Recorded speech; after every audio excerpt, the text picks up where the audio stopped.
Isang tanong na naman po ang tipong subscriber ang tipong sasagutin. Ang kanya pong tanong ay, kung magbigay daw po ng booster feeds sa mga biik, pwede ba daw na kahit anong brand ang ibigay ng booster feeds doon po sa mga biik?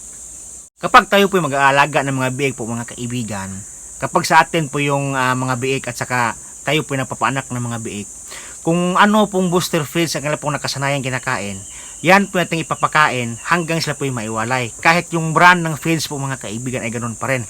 Kasi po, iba-ibang brands ng feeds ay iba-iba po siya ng panlasa. Iba-iba po siya ng texture.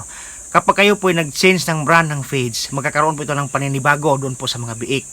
Kapag kayo naman po ay bumibili ng mga biik doon po sa mga backyard breeder, ng mga farm na nagbibreed ng mga fattening, dapat tanungin nyo muna yung nagbibreed ng mga baboy kung ano bang feeds ang pinapakain nila. Para yung feeds po na pinapakain nila, ayun na yung brand ng feeds ang ipapakain nyo. Nang sa ganun, hindi po maninibago yung biik.